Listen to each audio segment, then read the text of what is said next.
Ese waba uzi ko mu gihe wowe wibereye mu mirimo yawe ya buri munsi mu murwa mukuru w'icyicaro cy'umuryango w'ubumwe bwa Afurika i Addis Ababa ndetse no mu biro bikomeye i Washington harimo gukinirwa umukino ukomeye ushobora guhindura isura y'uburasirazuba bwa Kongo n'u Rwanda burundu. Tekereza amamiliyoni y'abantu bamaze imyaka n'imyaniko mu nkambi, ubu noneho babaye ishingiro ry'amasezerano akomeye cyane ku rwego rw'isi. Kuri wa mbere tariki 22 Kamena 2026 ikaramu yongeye gushyirwa ku rupapuro. Ese ni iherezo ry'intambara n'ubuhunzi cyangwa n'undi mukino wa diplomasi abaturage bagomba kuzishyura ibiguzi byawo? Reka twinjire mu mizi y'iri banga. Iki ni ikibazo kimaze igihe kinini kibera ibamba abanyapolitike, abadiplomate ndetse n'inzobere mu bya gisirikare. Ikibazo cy'impunzi hagati y'u Rwanda na Repubulika ya Demokarasi ya Kongo. Kuri wa mbere tariki 22 Kamena 2026 amaso y'isi yose yari yerekejwe i Addis Ababa muri Ethiopia. Aha habereye inama ikomeye yiga ku bibazo by'umutekano n'ubutabazi. Inama ihuza impande eshatu: Repubulika ya Demokarasi ya Kongo, u Rwanda ndetse n'ishami ry'umuryango w'abibumbye ryita ku mpunzi HCR. Iyi nama ntabwo yari inama isanzwe, yari ikurikiye akazi katoroshye kakozwe n'inzobere z'ibihugu byombi mu minsi yabanje, ndetse ikaba yari ishingiye ku yindi nama yabaye mu kwezi kwa karindwi ku mwaka ushize. Reka turebe abari bayirimo kugira ngo wumve uburemere bwayo. Ku ruhande rw'u Rwanda hari minisitiri ushinzwe ibikorwa by'ubutabazi n'imicungire y'ibiza, Major General ucyuye igihe Albert Murasira. Uyu ni umugabo uzi neza iby'umutekano n'ingabo. Ku ruhande rwa Kinshasa hari Vice Minisitiri w'intebe akaba na Minisitiri w'ubutegetsi bw'igihugu, umutekano no kwegereza abaturage ubushobozi, Bwana Jean Keme Shaban Luko. Kuri aba bagabo bombi hiyongeyeho Bwana Bahman Salihi, komiseri mukuru w'ishami ry'umuryango w'abibumbye ryita ku mpunzi HCR. Kumva abagabo batatu bicaye ku meza amwe bari gutanga ishusho y'uko ibintu byari byafashe indi ntera. Iki nama yari igamije kwari ugusuzuma no gushyira mu bikorwa imyanzuro yari yarafashwe mu itangazo rihuriweho ryashyizweho umukono tariki ya 24 Nyakanga 2025. Icyo gihe baganiraga ku cyo bise gucyura impunzi ku bushake. Ariko se inkuru nshya ni iyihe uyu munsi? Inkuru nshya kandi iremereye nuko izi mpande zose zemeje ishyirwaho ry'icyo bise Federute cyangwa se ingengabihe y'ibikorwa y'umwaka 2026 kugeza 2027. Iyi ngengabihe ntabwo ari amagambo gusa, ni inyandiko igaragaza ibikorwa remezo bigomba gukorwa, urwego rw'inshingano za buri gihugu ndetse n'igihe ntarengwa cyo gushyira mu bikorwa, gukurikirana no gusuzuma niba impunzi ziri gutaha koko kandi zigasubizwa mu buzima busanzwe. Nshuti mukurikirana iyi nkuru, kugira ngo twumve neza ibintu tugomba kureba ishusho ngari y'ibiri kuba muri kano karere kacu. Iyi nama ntabwo ije gusa kuko abaminisitiri babyutse bakumva bashaka kubonana, oya, yabaye mu rwego rwagutse rw'imbaraga zidasanzwe zikomeje gushyirwa mu gushaka ibisubizo birambye mu bibazo by'impunzi n'umutekano muke bimaze igihe mu burasirazuba bwa Kongo. Reka nkwibuze ikintu kimwe gikomeye cyabaye mu mpera z'umwaka ushize 2025. Tariki ya 5 Ukuboza 2025 i Washington muri Leta Zunze Ubumwe za Amerika habereye igikorwa cyanditswe mu mateka. Hari munsi y'ubuyobozi bwa Perezida Donald Trump ubwo hashyirwagaho umukono ku masezerano yiswe amasezerano y'amahoro n'iterambere hagati ya Repubulika ya Demokarasi ya Kongo n'u Rwanda.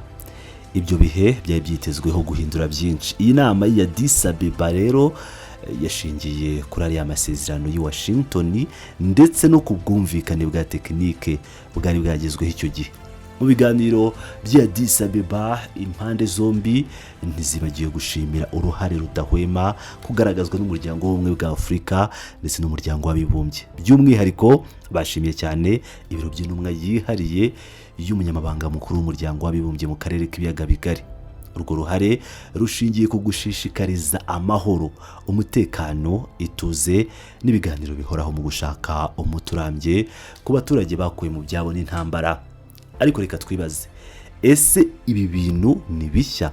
Ese gucyura impunzi byatangiye kuvugwa kuva ryari cyangwa byatangiye kuvugwa uyu munsi? Igisubizo ni uko bitatangiye kuvugwa uyu munsi. iyi nama yabaye yubahiriza andi masezerano yashyizweho umukono kera cyane tariki 17 Gashyantare 2010.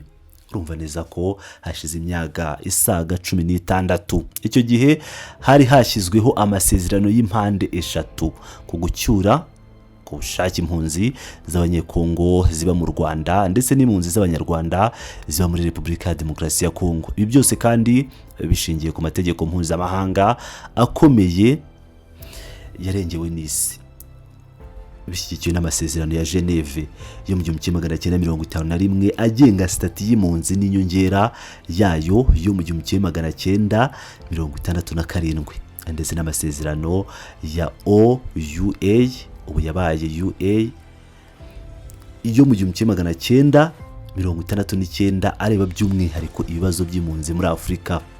Amategeko arahari, impapuro zarasinywe, amasezerano arabitswe, ariko ikibazo kikaba kimwe: kuki bitashyizwe mu bikorwa? Aha niho nshaka ko tuganira, cyangwa niho wowe nkushakira kugira ngo unyumve neza. Reka tubivuge uko biri, ntiturye iminwa. Ikibazo cy'impunzi ntabwo ari ikibazo cy'ubutabazi gusa, cyahindutse intwari ikomeye ya politike n'ishingiro ryo kutumvikana gukomeye. Ni imwe mu ngingo zikomeye ziteza amakimbirane n'ibitutsi hagati ya leta ya Kinshasa na leta ya Kigali. Ariko ntabwo birangiriraho. Iki kibazo kandi kiri hagati y'intambara ihanganishije guverinoma ya Kinshasa n'inyeshyamba za AFC M23.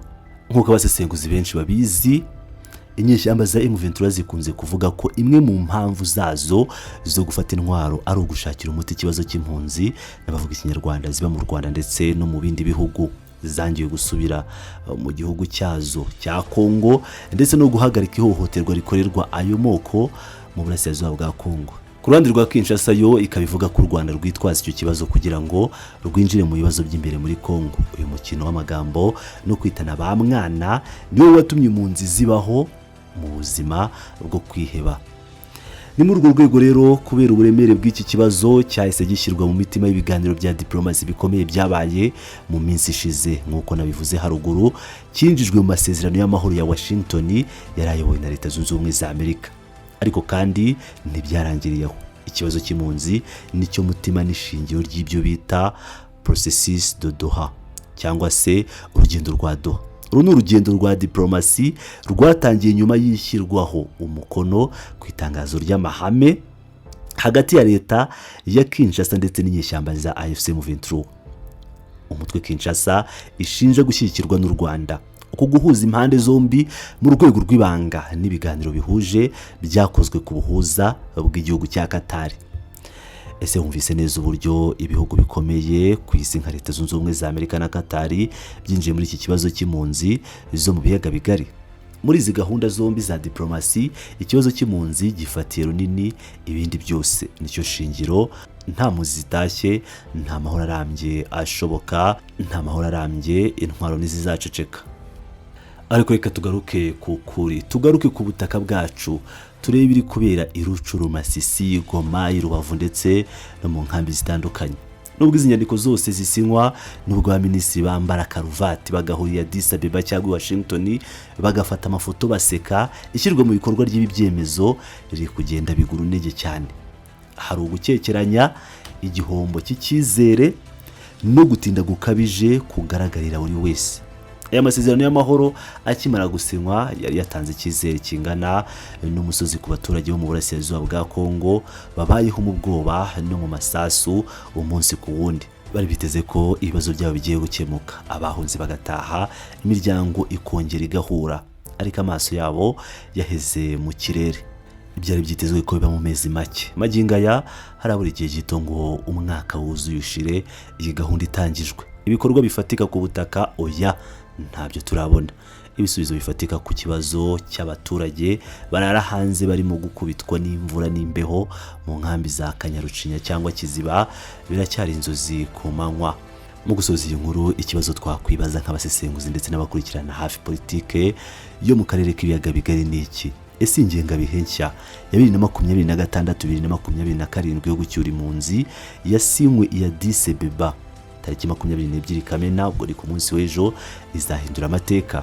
Ese izaba ariyo rufunguzo rufungura imiryango y'amahoro u Rwanda na Kongo bamaze imyaka myinshi bashakisha, cyangwa n'urundi rupapuro rwiza ruzabikwa mu kabati k'umuryango w'abibumbye kugeza igihe indi nama nk'iyi izongera gutumizwa mu yindi myaka iri imbere. Iki ni igihe cyo kureba niba abanyapolitike bazashyira imbere ubuzima bw'abaturage cyangwa niba bazakomeza kwitwaza impunzi nk'iturufu mu mikino yabo ya politike no kugundira ubutegetsi n'inyungu zabo bwite. Tuzakomeza kubakurikiranira hafi iki kibazo umunsi ku wundi kugeza tumenye ukuri kwishe inyuma y'izi ngengabihe. Wowe urabyumva ute? Ese urabona ayo masezerano yo gucyura impunzi azashyirwa mu bikorwa? Urakaza neza igitekerezo cyawe gishyira ahabugenewe aho hasi mu bitekerezo cyangwa aho bita muri comment mu ndimi z'amahanga. Nibagire gukora subscribe no gukanda ku nzogera kugira ngo ujye ubona isesengura ryacu rya buri munsi kubera mu karere k'ibiyaga bigari. Naho ubutaha.